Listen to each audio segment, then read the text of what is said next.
if the M7 was Harvard or Stanford, specifically Stanford, and I didn't want to go to ISB again because of I didn't know at the time what I'm about to say to you. Parents getting old thing has hit me long before it hits people our age. It's better to get rejected than to. Hello and welcome to All Things MBA, an episode where I'm going to answer every single question of yours that you ask me in my AMAs regarding MBA admissions, MBA life, and just anything related to MBAs in general. For everyone who's here from my Instagram, welcome back. Hi, hello. And for anyone who's new here, welcome. I'm Alicia and I just graduated with my MBA from Dartmouth Duck, and I've also worked with the admissions team at Dartmouth. So I have some more insight into how the whole thing goes and also my own experience, which was a 5-year long journey, to be honest, between deciding whether to do an MBA, which geography to cater to, and which schools to apply. So here I am answering some of the questions that were very popular in the AMAs. So this is going to be kind of a chill, unscripted session, so we can all grab a beverage and kind of just get into it. And because this is unscripted, I'm just going to go through the list and keep answering these questions, which I will mention in the timestamps below. So if there is something that is of more relevance to you, you can just directly refer to that particular question and move on from there. So let's get into it. The first question is how to apply to business schools out of your league.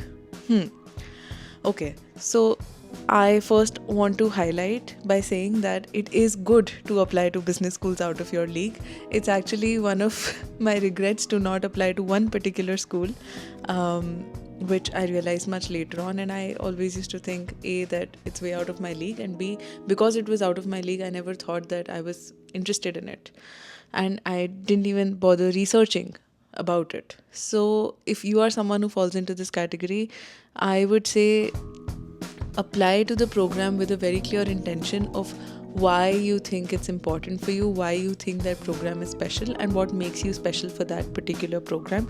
Do way more research than you would otherwise do on that respective program and prove your worth to them. You might have to overcompensate on some aspects, like your GMAT score, for example. And if it means that it takes you more time, like if your profile is not as competent in this year but it could be next year, maybe it's worth trying. What's not okay is to not apply.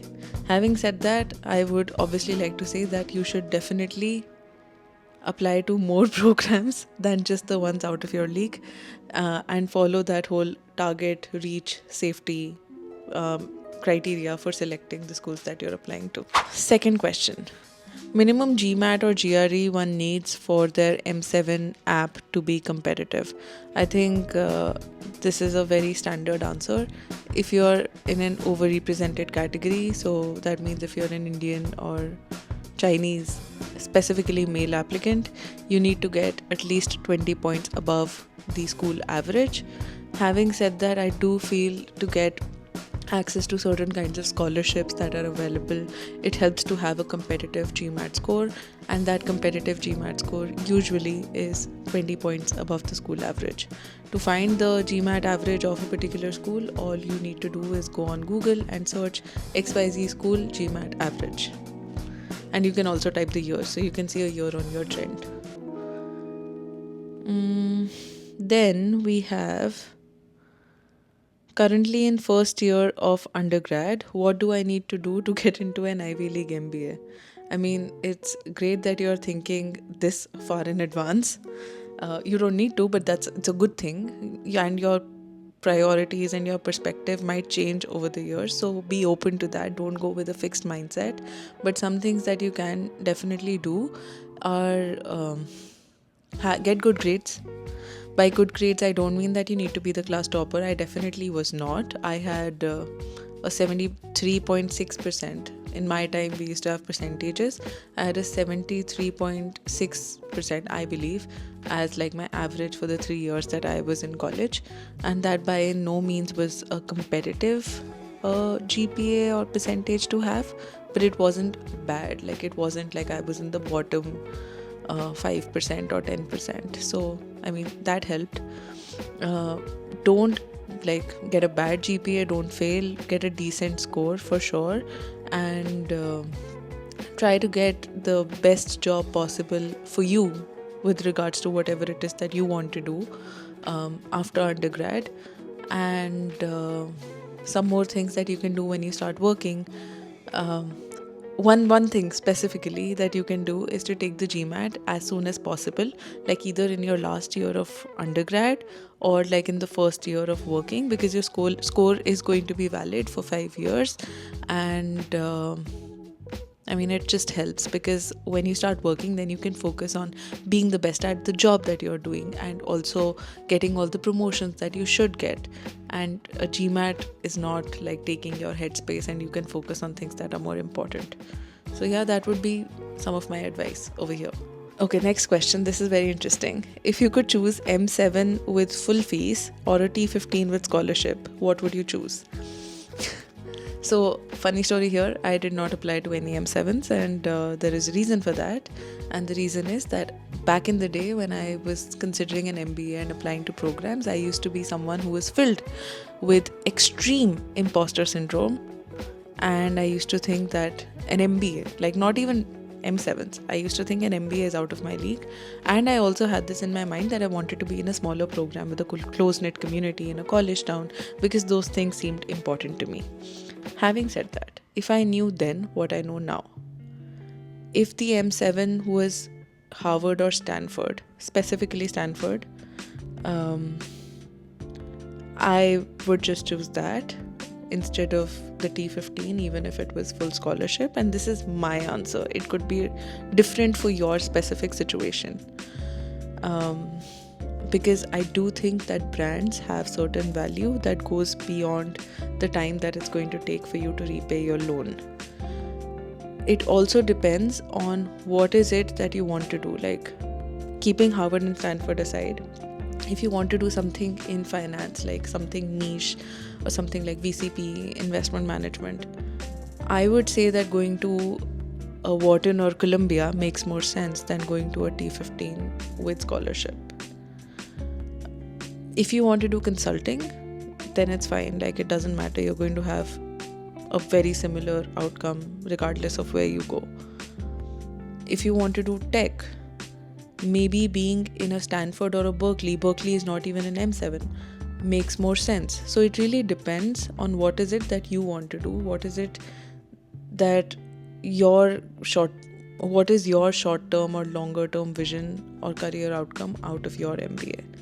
Obviously, having no debt relieves a lot of pressure, but this whole thing, like an MBA is an investment for a longer-term future, and you have to think about it from that lens.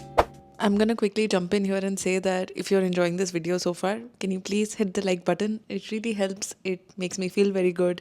I get a lot of dopamine rush. I feel a lot of joy in my head. So if you can just do that, if you're finding some value, it would be great.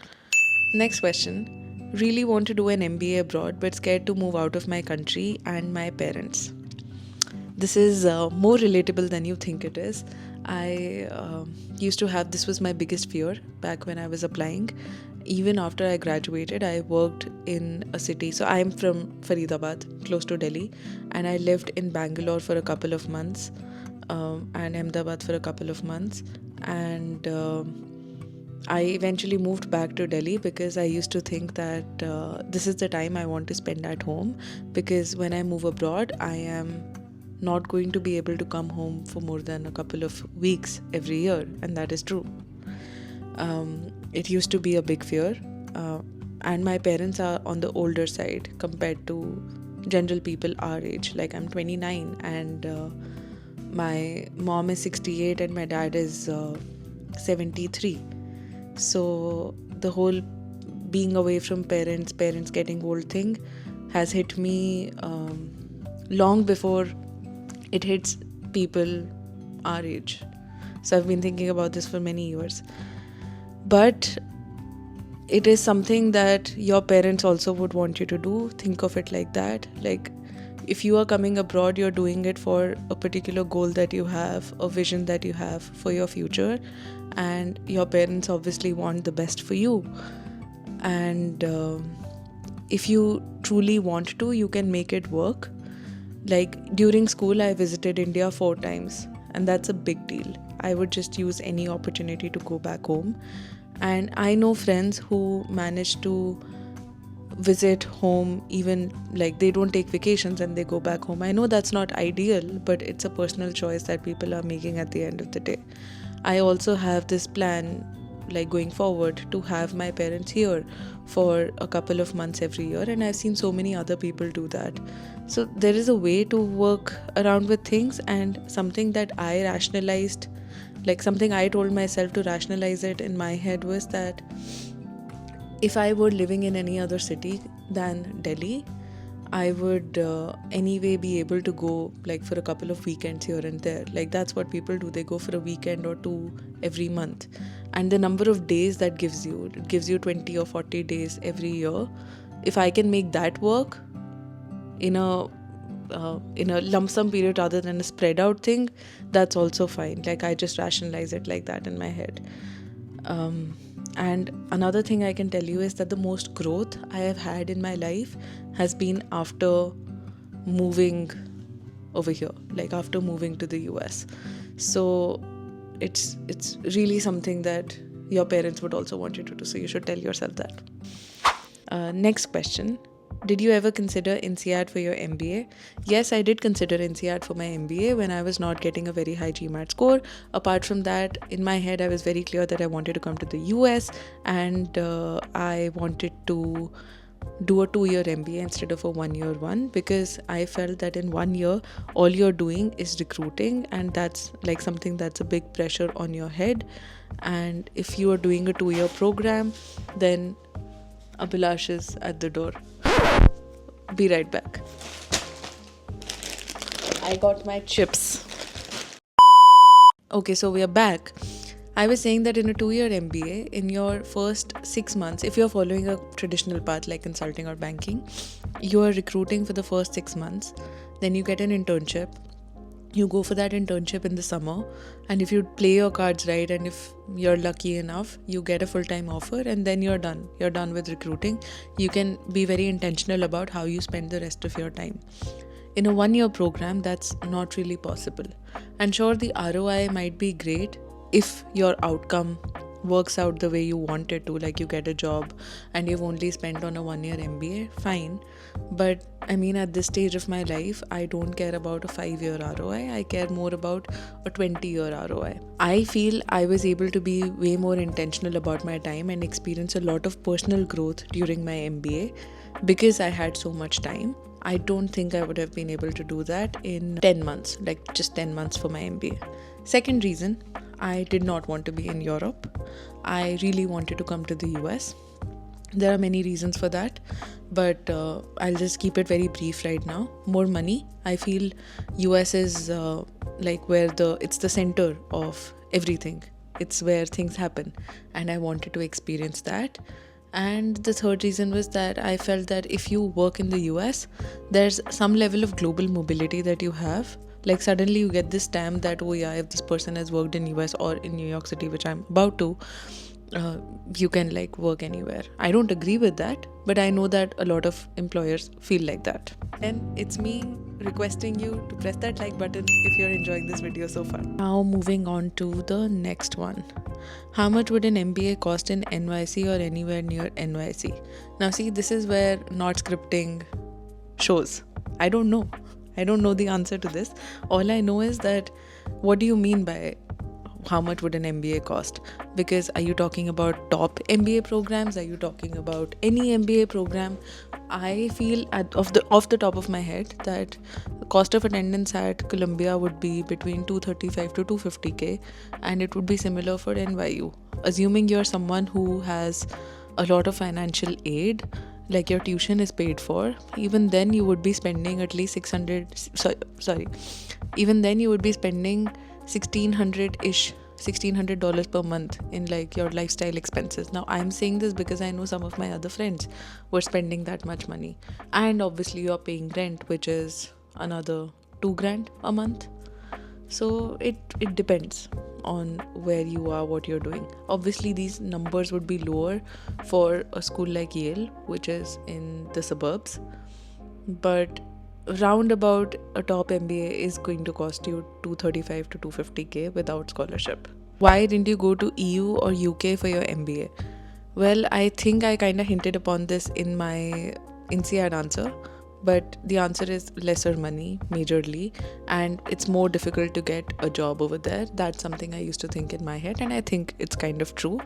Especially if you're not in the UK, then the whole language barrier thing comes into play, and I didn't want to be in the middle of all of that.